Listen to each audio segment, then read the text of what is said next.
खोल करके सुन ले बाबा, कसम खुदा की कह रहा हूं, अल्लाह करे वो दिन आए कि ये देश अखंड भारत बन जाए और पाकिस्तान के रहने वाले 25 करोड़ मुसलमान और बांग्लादेश के रहने वाले 25 करोड़ मुसलमान और हिंदुस्तान के रहने वाले 25 करोड़ मुसलमान, ये तीनों मिलकर के 75 करोड़ जिस दिन हो जाएंगे, उस दिन हमारा ही मुसलमान प्राइम मिनिस्टर होगा और 250 से ज्यादा यहाँ से हमारे सांसद होंगे।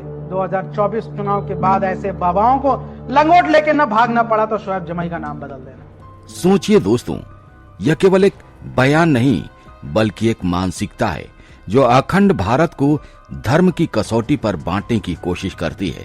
लेकिन दोस्तों, ये तो बस एक पहलू है। असली कहानी अरब की गलियों से शुरू होती है, जहां परंपरा, धर्म और आधुनिकता की टकराहट से एक नई हलचल पैदा हो रही है। अब जरा नजर डालते हैं सऊदी अरब पर, उस मुल्क पर जहां इस्लामिक कानून सबसे सख्त माने जाते हैं। महिलाओं को सार्वजनिक जीवन में हमेशा हिजाब और अबाया पहनना अनिवार्य है। यही कानून वहां की महिलाओं की जिंदगी तय करता है।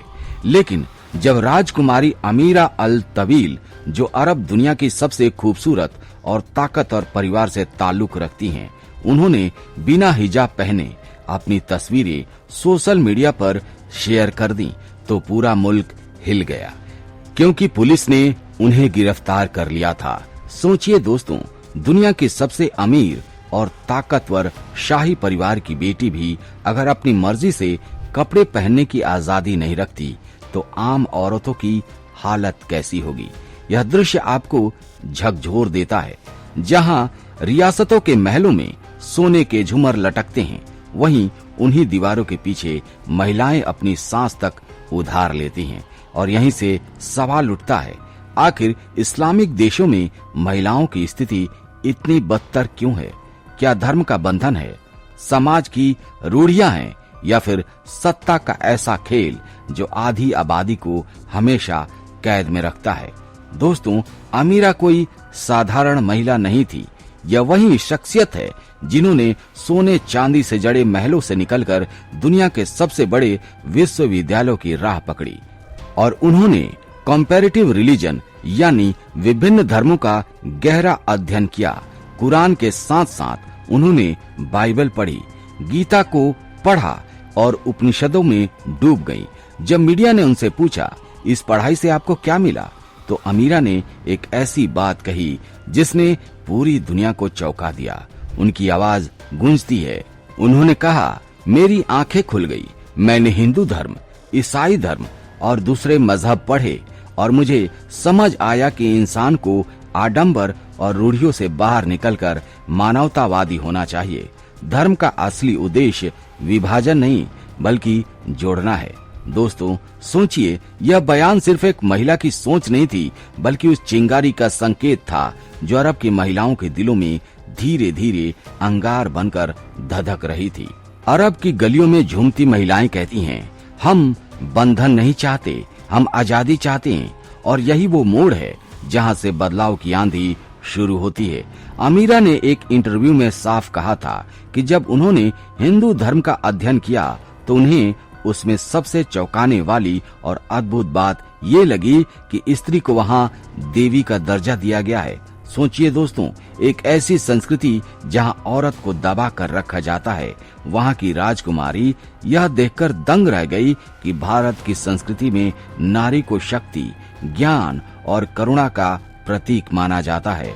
एक तरफ जहां अरब की गलियों में काले बुर्कों में लिपटी महिलाएं नजर आती हैं, धूप में सिर्फ आंखें नजर आती हैं, वहीं दूसरी तरफ अगर भारत की संस्कृति में देखा जाए, भारत के मंदिरों में देखा जाए, तो देवी दुर्गा की प्रतिमा दिखाई देती है। आरती की थाल में जलते दीपक दिखाई देते हैं। औरतों को शक्ति का स्वरूप माना जाता है, उनकी आराधना की जाती है। अमीरा ने कहा था, यह मेरे लिए चौंकाने वाला था कि जिस धर्म को अरब की मीडिया हमेशा नकारात्मक रूप में दिखाती है, वही धर्म महिलाओं को सबसे ऊंचा दर्जा देता है। जी हाँ, सनातन धर्म की बात करती हैं। दोस्तों, यही वजह है कि आज अरब की कई महिलाएं अपने हिजाब और बुर्के को उतारकर सड़कों पर फेंक रही हैं। उनके चेहरे से नकाब हटता है, आंखों में चमक लौटती है और होठों से निकलता है, हमें सांस लेने दो, हमें इंसान की तरह जीने दो।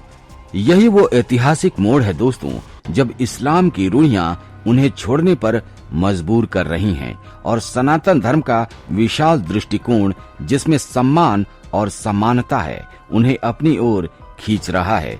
लेकिन दोस्तों, कड़वी सच्चाई ये भी है कि आज भी सऊदी अरब में महिलाओं की जिंदगी एक कैद से कम नहीं है। कोई कार चलाना चाहती है तो पुलिस रोक देती है, ये तुम्हारा हक नहीं है। कोई विदेश में पढ़ाई करने का सपना देखती है तो उसे अपने पति, अपने भाई या पिता की अनुमति लेनी पड़ती है। जरा सोचिए, अपनी जिंदगी जीने के लिए औरत को किसी और के हस्ताक्षर की जरूरत पड़ती है। वहाँ नियम इतने सख्त हैं कि उनका पूरा शरीर सिर से लेकर पांव तक ढका होना चाहिए, सिर्फ आंखें दिख सकती हैं। अगर कोई महिला फोटो खिंचवाना चाहे तो वो भी बुर्के के ऊपर से ही खिंचवाई जा सकती है। ये कैसी जिंदगी है जहाँ इंसान को सांस लेने तक की आजादी नहीं है, जहाँ उसकी पहचान सिर्फ कपड़ों और पाबंदियों में गुम हो जाती है। दोस्तों, यही वजह है कि आज अरब की कई महिलाएं इस्लाम की इन जंजीरों को तोड़ रही हैं। कुछ नास्तिक बन रही हैं तो कुछ सनातन संस्कृति की ओर बढ़ रही हैं। उन्हें पहली बार सांस लेने और इंसान की तरह जीने की आजादी मिल रही है। आपको एक और उदाहरण देते हैं दोस्तों। हर हर महादेव, जय हिंद, वंदे मातरम। ये है प्रवीणा पूजा उपाध्याय, जो पहले मुस्लिम थी लेकिन अब हिंदू धर्म को अपनाकर उन्होंने अपनी नई पहचान बनाई है। उन्होंने साफ कहा, मुझे इस्लाम में कभी अध्यात्म नहीं दिखाई देता, यह मुझे हमेशा एक व्यापार जैसी विचारधारा लगती है। यहाँ महिलाओं को कोई दर्जा नहीं दिया जाता, कोई सम्मान नहीं दिया जाता, उन्हें बस मर्दों की खुशियों का साधन बना दिया गया है। उनकी आवाज कांपती है लेकिन शब्द बिजली की तरह गूंज रहे हैं। प्रवीणा बताती हैं कि इस्लाम में औरत की इज्जत कितनी आसानी से छीनी जाती है। सिर्फ 3 बार तलाक तलाक तलाक बोलकर और फिर जैसे अपमान की हद पार करने के लिए उसे हलाला जैसी अमानवीय प्रथा में धकेल दिया जाता है। दोस्तों, जरा सोचिए, अगर कोई धर्म औरत को सिर्फ इस्तेमाल की वस्तु मान रही है तो वहाँ आत्मा की आजादी कहाँ बचेगी। और यही कारण है कि प्रवीणा जैसी आवाजें आज बदलाव की गवाही बन रही हैं। दोस्तों, ये समस्या सिर्फ सऊदी अरब तक सीमित नहीं है। लेबनान की तंग गलियां, ईरान की सड़कों पर बंधनों में जकड़ी महिलाएं, अफगानिस्तान में तालिबानी पहरे, हर जगह नजारा लगभग एक जैसा है। यहाँ के लोग अब खुलकर कहने लगे हैं कि इस्लाम की कट्टरता इंसानियत को खत्म कर रही है। वहाँ के बच्चे सवाल पूछने से डरते हैं, महिलाएं सपने देखने से डरती हैं और मर्द भी बंधनों में कैद होकर जी रहे हैं। लेकिन इन अंधेरों के बीच एक नई किरण फूट पड़ी है। कई लोग साफ साफ कह रहे हैं, सनातन धर्म में प्रवेश करते ही इंसान खुद को परमात्मा का अंश समझने लगता है। वहाँ बंधन नहीं है, वहाँ आत्मा की आजादी है। मस्जिदों के बंद दरवाजों के बीच एक रोशनी निकल रही है और मंदिरों की घंटियों के साथ गूंज रही है, हरे कृष्णा हरे रामा। यही वजह है कि नास्तिकता और सनातन की ओर झुकाव अरब देशों में तेजी से बढ़ रहा है। लोग पहली बार महसूस कर रहे हैं कि धर्म अगर बांधता है तो वो कैद है और अगर जोड़ता है तो वो असली मुक्ति है। अब जरा उन बहादुर लड़कियों की कहानी सुनिए जिन्होंने अपने ही वतन को जेल समझा और वहां से भाग निकलने का साहस किया। जी हाँ दोस्तों, ये दृश्य है एयरपोर्ट का। कांपते कदम, आंखों में डर और दिल में आजादी की आस। ये है 18 साल की रहाफ मोहम्मद अलकुनन, जिन्होंने सब कुछ पीछे छोड़कर कनाडा की राह पकड़ ली। दूसरी तरफ ट्रेन स्टेशन है जहां 24 साल की अलवा अपनी 19 साल की बहन का हाथ कसकर पकड़कर भाग रही हैं। वे पहले जर्मनी पहुंचती हैं और फिर कनाडा में शरण लेती हैं। और जब उनसे पूछा गया कि क्यों छोड़ा अपना मुल्क, तो उनका जवाब दिल दहला देता है। सऊदी अरब में तो कोई जिंदगी ही नहीं है, कम से कम यहाँ आजादी तो है, अपनी किस्मत हम खुद लिखते हैं। दोस्तों, जरा सोचिए, कितनी बड़ी विडंबना है कि एक महिला अपने ही देश को जेल समझ रही है और भागने को मुक्ति समझ रही है।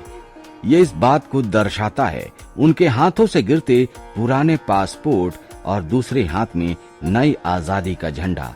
यह दृश्य सिर्फ उनकी नहीं बल्कि उन तमाम अरब महिलाओं की पुकार है जो अपनी सांसों की आजादी के लिए घर-बार, परिवार, यहाँ तक कि पूरी पहचान तक छोड़ने को मजबूर हो जाती हैं। सनातन की तुलना और आजादी, यहाँ आकर हमें एहसास होता है कि कितना सौभाग्य है कि हम उस देश में जन्मे जहाँ औरत और मर्द कंधे से कंधा मिलाकर चलते हैं, जहाँ स्त्री को देवी का दर्जा दिया जाता है और उस क्षेत्र में बराबरी का अधिकार मिलता है। यही कारण है कि आज अरब की महिलाएं अपनी कैद से निकलकर सनातन संस्कृति की ओर आकर्षित हो रही हैं, क्योंकि वहां उन्हें पहली बार आत्मा की आजादी महसूस होती है। तो दोस्तों, ये कहानी केवल अरब की महिलाओं की नहीं है बल्कि पूरी मानवता की है। जब धर्म इंसान को कैद कर लेता है तो इंसान खुद रास्ता तलाशता है और वही रास्ता आज उन्हें सनातन धर्म में दिख रहा है, क्योंकि सनातन केवल पूजा पाठ नहीं है बल्कि एक दर्शन है जो कहता है वसुधैव कुटुंबकम, पूरी दुनिया एक परिवार है। यही वजह है कि आज अरब की गलियों से लेकर कनाडा की सड़कों तक एक ही आवाज गूंज रही है, जय श्री राम, जय श्री कृष्णा।